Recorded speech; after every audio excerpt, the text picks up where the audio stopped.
Hey everybody, my name is Kelvin, and welcome back to episode 5 of my Learn Python series. Today, we'll be covering lists and their relevant methods in this video. A list is one of the most important core data structures in Python because it lets you store multiple values inside one variable. Instead of managing a bunch of separate variables like student1, student2, student3, you can store them together in a list and work with them as one collection. Lists show up everywhere in real Python: names, prices, rows of data, tasks, file paths, API results. Anything where you have many values instead of one value. The big idea here is that the list is ordered, meaning items stay in a specific order, and each item has a position you can access within the list. Once you understand that lists are ordered and index-based, most list operations start making sense. You can access by index, you update by index, you add or remove items, and the list shifts to keep that order. As always, the course repository will be linked down in the description.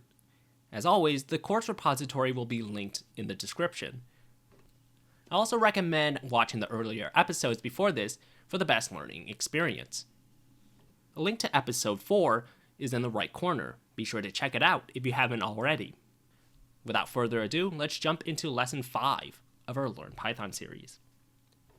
We'll create a folder for our exercises. Like we did before, lesson 5, and we'll initialize 5-1.py. In our first exercise, I want to talk about what a list is and how to read it. A list is written with square brackets.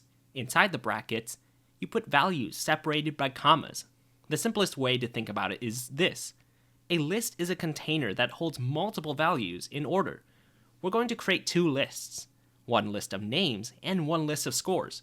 Say we had a list name of John, a string value, Jane, a string value as well, and Kelvin, which is another string value. And now let's have a score list called, or scores rather, that contains corresponding scores. Let's give John a 98, Jane a 100, and Kelvin 100 as well. And then we can print it.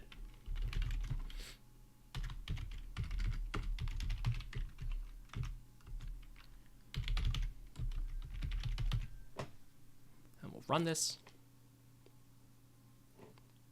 When you print a list, Python shows you the entire contents at once using brackets. These will look very similar to how we defined them up here. This is helpful early on because it makes it obvious what's inside and what order things are in.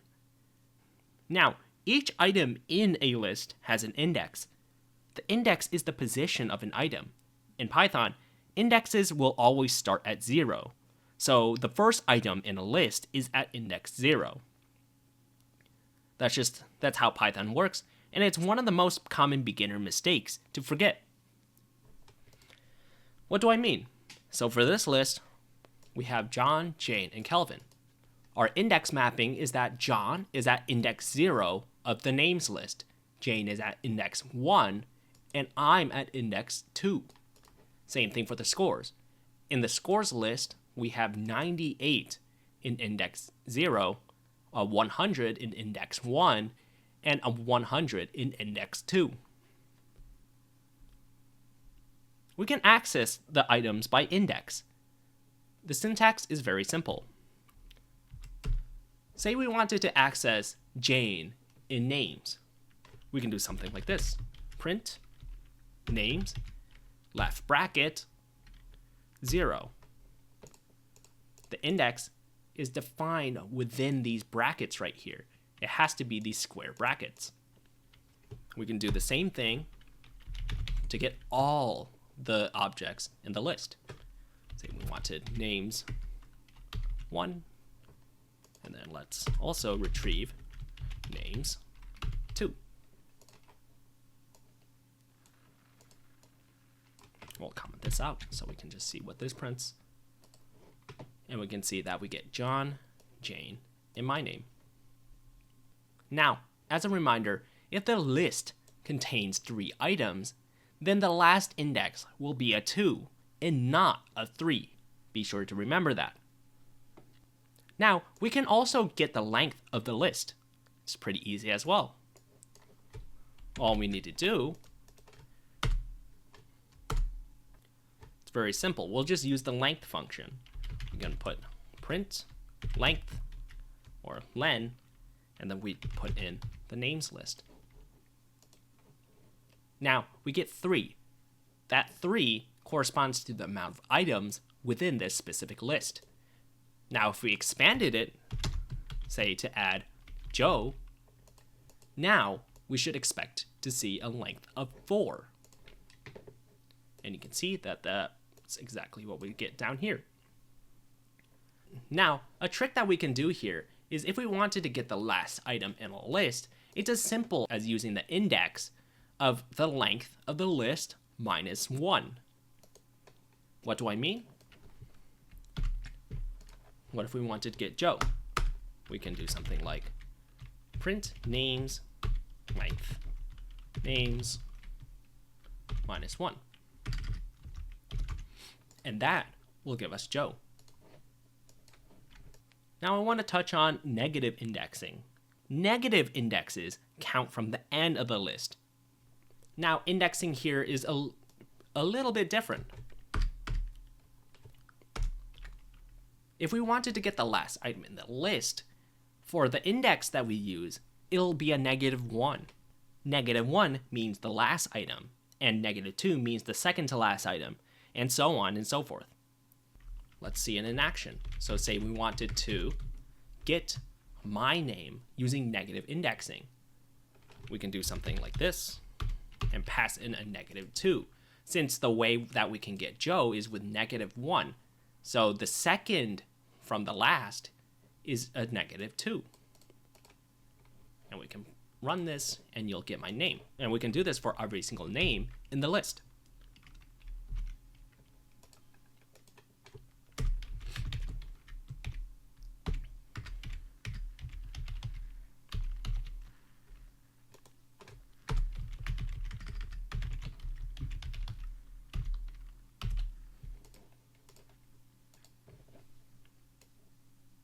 And you can see that we are able to get all 4 names in the list using negative indexing. So now you have 2 ways to reach the last item. We can use names -1 or names length of names -1. The -1 version is shorter and more common and avoids having to calculate the last index manually. Let's move on to the next exercise. Create a 5-2.py. In this file, I want to touch on types inside lists and nested lists. A list can hold any type. It can hold strings, integers, floats, booleans, and even none types. Python does not force all list items to be the same type. We can do something like this. Say we had a mixed list and we had Madison in the index 0 of the mixed list, 21, which is an integer, in the index 1 of this list, and say we wanted to have a boolean in the last position in the list. This is completely valid Python. The reason Python allows this is because, as we touched on before, Python is dynamically typed, and lists can store references to any kind of object. Now, one thing to note, even though mixed lists are allowed, most beginner programs and most real programs keep lists consistent because it's easier to reason about and easier to process. For example, a list of names is all strings, a list of prices is all floats, a list of IDs is all ints. While everything is the same type, it's easier to do the right operations on every single element. Let's print our mixed list, and we'll see that there is no error thrown, and this is a completely valid Python statement. Now, we can also nest lists, which means lists within lists. You'll see this later when you have to deal with things like rows and columns, tables, grids, etc., etc. Say we had a nested list called matrix is equal to a list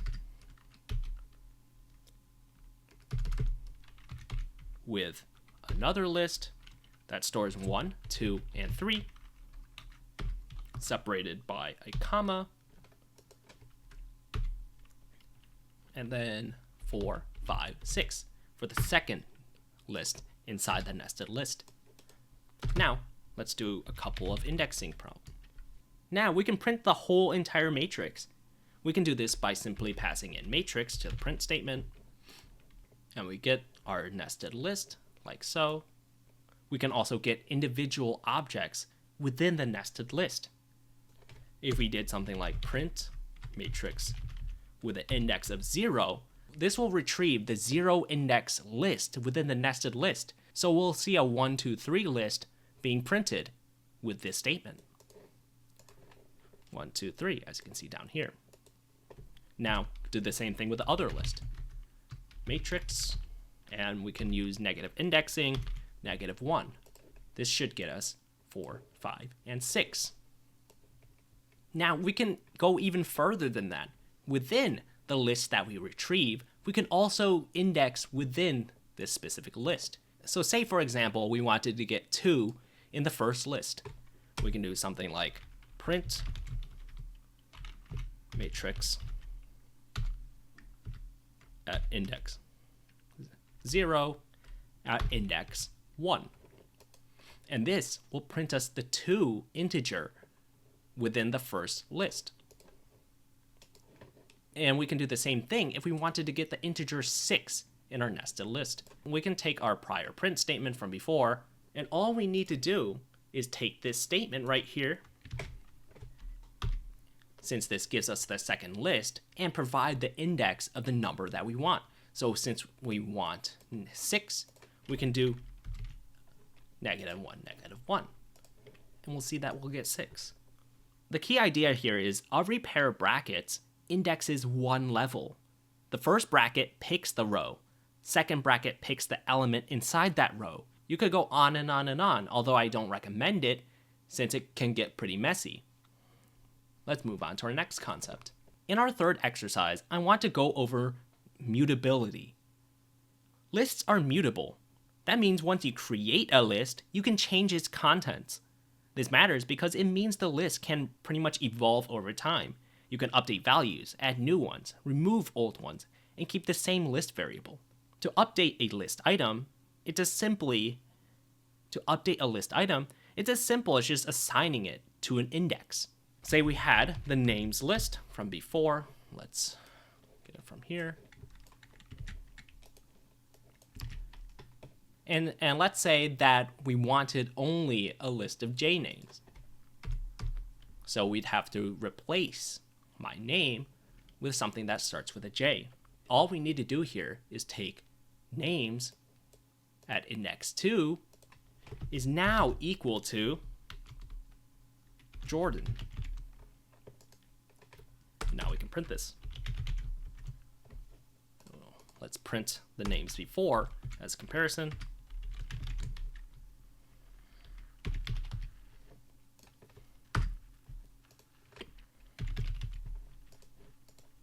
And as you can see, we've successfully replaced my name with Jordan. It doesn't create a new list. Rather, it takes the old list and replaces the value inside the list. It directly overwrites that spot. Now, we also want to note that you can only assign to indexes that already exist. If your list has 4 items, the valid indexes are 0, 1, 2, and 3. If you try to assign something at index 4, Python will raise an index error because there's no slot there. Say we wanted to add my name back in to the names list. Say we wanted to append it to the end of the list right here. Now, we would think that all we need to do is do something like names 4 is equal to my name,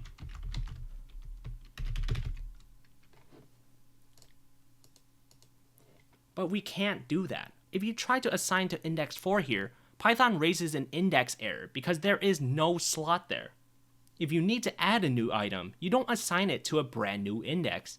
We can use list methods like append or insert, which actually expand the length of the list. We also want to keep in mind that updating an item does not change the length of the list at all. It keeps the same number of items because you're replacing and not adding. In our next exercise, let's go over how we would properly add it. Say we took our list of names from before, and say we did want to add my name back in. At this point, this is what the list looks like, and say we wanted to add Kelvin at the end of this list. We can do something like names.append, which is a method that you can use for lists to add an object to the end of a list. So all we're doing here is appending my name. Let's print the length of names for demonstration right here, and then also after we append, and we'll also want to print names.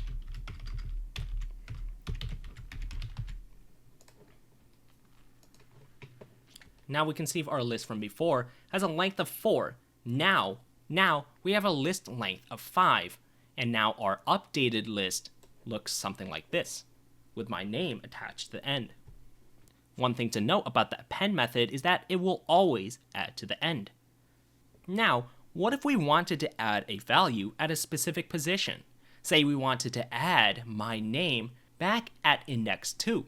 In this case, we would use the insert method. In the insert method, we do it like this. We'll have the index that we want it at, which in this case is 2, comma, the value. So now in this case,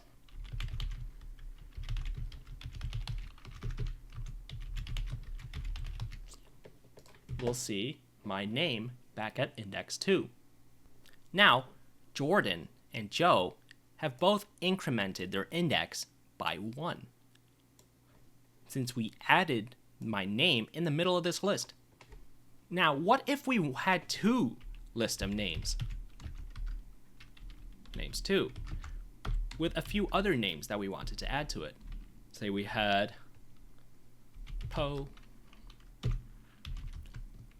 Jacob,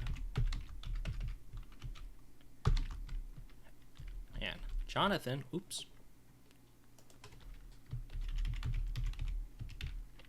Say now we had 2 lists of names, our original list of names and a new list of names that we want to add to the end of our original names.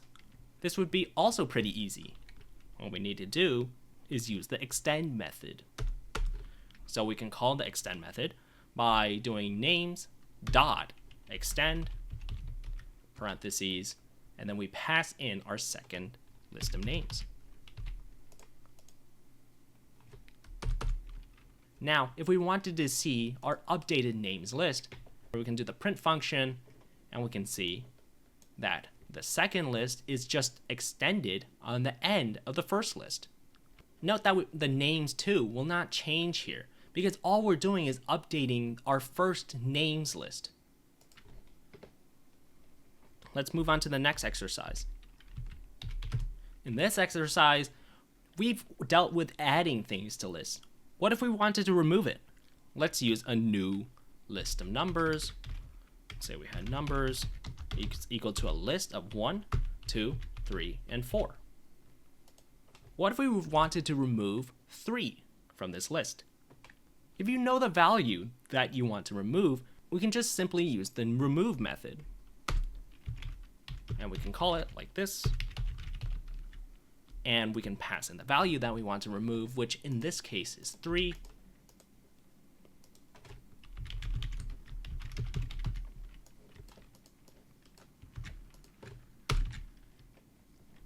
Now let's run this. And as you can see, our remove method removed the 3 in the list. Note that the remove method only removes the first occurrence of that value. Say we had another 3 at a later index. This would still only remove the first 3. If the value isn't in the list, say we wanted to remove a 0, it would give us an error because the value is not in the list. If you know the index of the value you would like to remove, you can also use the pop method. Our pop method here will take an index and remove that value at that specific index. So say we wanted to remove, let's say, 4 right here. We can pass in an index of -2, and now we can see that our 4 has been removed. You can also use the pop method without anything inside. In doing so, the default here is that it will just pops the last item in the list. So in this case, we would pop the 3 off this list. What if, say, we wanted to remove everything in the list? In this case, we can also use the clear method. Make sure that you call clear using a .clear parentheses. And now we can see we cleared every single thing out of our numbers list. Let's move on to our next exercise. In this exercise, I want to cover slicing. Slicing is how you take part of a list. The syntax here is list, bracket, start, colon, stop. The start is included and stop is not included. That means it takes items starting at start and ending right before the stop. Say we have a simple list of numbers. Is equal to 1, 2, 3, 4, and 5. And 6. Say we wanted to get a sublist that contains the items from 0 to index 2. In this case, we can use slicing to get that list. So numbers, bracket, 0, 3, which should give us 1, 2, and 3. Index 0, index 1, and index 2. Notice how 4 isn't in here because it stops before the stop. What if we wanted to get the indexes from, say, 2 to the end? We'll do something like this.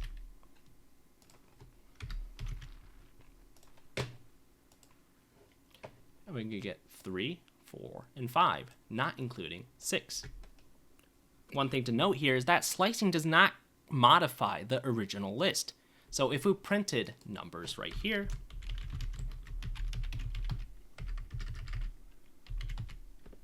and we printed numbers right after our slice, the number list stays the same because we didn't modify the list like we did previously. Slicing is also pretty flexible. You can give it a really big index. Instead of crashing, it gives you everything in the list if the index that you want at the stop exceeds the length of the list. Let's move on to our next exercise, 5-7.py. In this exercise, I want to cover copying lists. One of the most important list lessons is that assignment does not copy a list. It makes two variables point to the same list. So if you do something like b is equal to a, b is not a new list. It's a second name for the first list. So say we had something like a is equal to 1, 2, and 3. And we set b to a. What if we called the method of append on the list b and print out both a and b? Since we only call it on b, you would expect that our a list stays the same, but instead our b list has 1, 2, 3, and 4. But we can run this and we see that it's not the case. Both variables, instead of creating a copy of the list, will now reference the same exact list, which is the 1, 2, 3, the original list that we created. Now, what if we didn't want this? And what if we wanted an actual copy? Instead, we can use the copy method for assignment, a.copy. Now, if we did the same exact thing, we can get 1, 2, and 3, and then now 1, 2, 3, and 4, because now b is now a copy of a. If you accidentally alias lists like this, it's possible that you'll get bugs where something changes rather mysteriously, but rather it's just two names pointing to the same object. In our next exercise, we'll cover another few key methods. Say we had our names list from before. What if we had an extra Joe in here? What if we wanted to know how many times Joe appears within the list of names? We can use the count method. We can type in names.count and then pass in the value that you want to count. Whoops, we need to print this.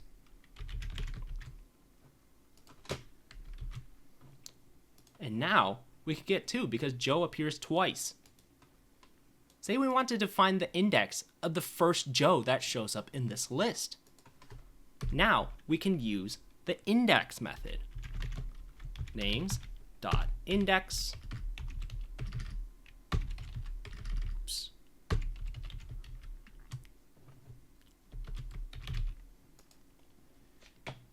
Our index that our first Joe appears at is at 0, 1, 2, and 3, index 3.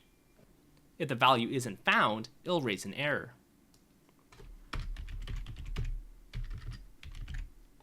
Now what if we had a numbers list?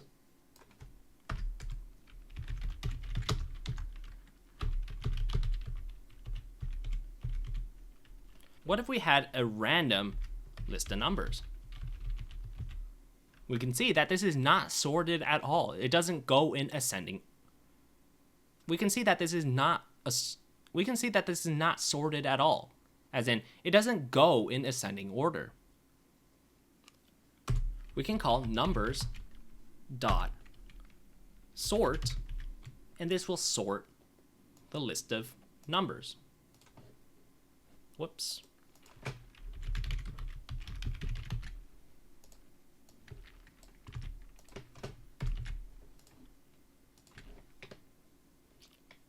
We can see that now our list of numbers is sorted. What if we wanted this in descending order, as in 9, 5, 4, 3, 2, and 1? We can do numbers dot reverse to reverse the list. And we can print numbers again. 9, 5, 4, 3, 2, and 1. Our reverse method reverses the list in place. And those are the exercises that I wanted to cover in this video. As always, we're going to do get status and see what changed. In this case, we added a lesson 5. You can ignore all of these. We'll do our get add, lesson 5, get commit, lecture 5 lists, and then push to the course repository. And that was what I wanted to cover in our lists episode. Lists are one of those things you're going to use constantly in Python. So the goal here isn't to memorize every single method. It was to get comfortable with the idea of working with a collection of values and being able to confidently access and change what's inside. Thanks for watching, and I'll see you guys in the next video.